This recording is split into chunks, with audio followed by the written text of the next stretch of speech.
Pressure groups are vital.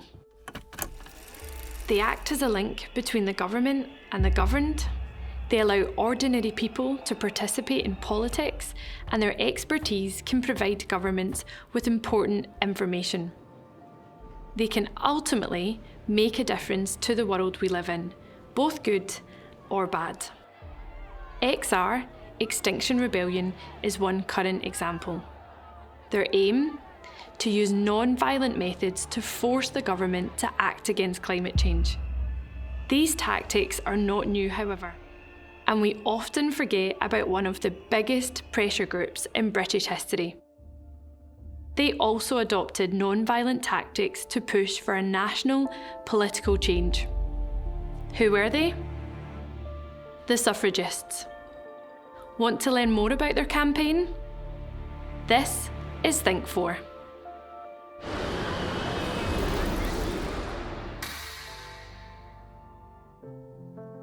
In 1897, several campaign groups united to form the National Union of Women's Suffrage Societies, the NUWSS, under the leadership of Millicent Fawcett. The NUWSS, commonly known as the Suffragists, believed in peaceful persuasion to win the vote, mainly for middle-class, property-owning women. The effectiveness of peaceful persuasion, however, will always divide campaign groups, and the NUWSS are no different. The most common argument against the NUWSS is that they were too cautious.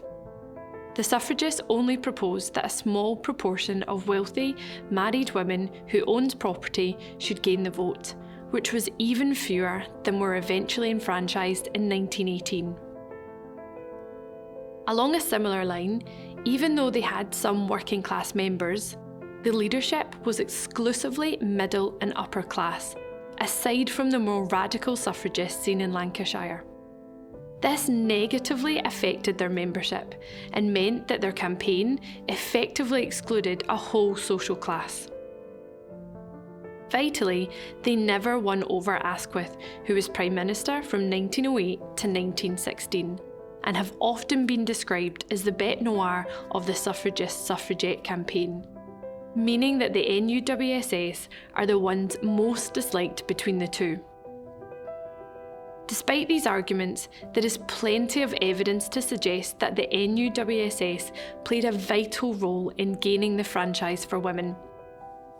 The peaceful persuasion used by the NUWSS demonstrated to politicians that women were sensible and mature enough to be able to handle the vote, dismissing one of the major arguments against women receiving the vote. They also had the ear of Parliament. Their views were important in the attempts to enfranchise women before World War I, as they managed to persuade backbench MPs to introduce parliamentary bills known as the Conciliation Bills, which, although failed to pass, shows the suffragists did have respect in Parliament.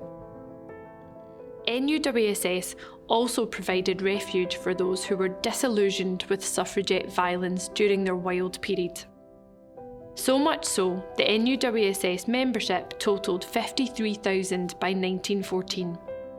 Martin Pugh describes this move as probably the one positive contribution of the Pankhursts to winning the vote. The NUWSS is still very much a relevant and important campaign group. They are a key example of how to organise a national campaign to achieve a political goal. If it hadn't been for this organisation, then women today may not have the political voice or rights that we do have. Without studying groups like this, we might not have some of the campaign groups who continue to fight for female equality. One such group? The Fawcett Society. Yes, named after Millicent, leader of the NUWSS, and shows their legacy lives on. This was Think 4. Thanks for watching.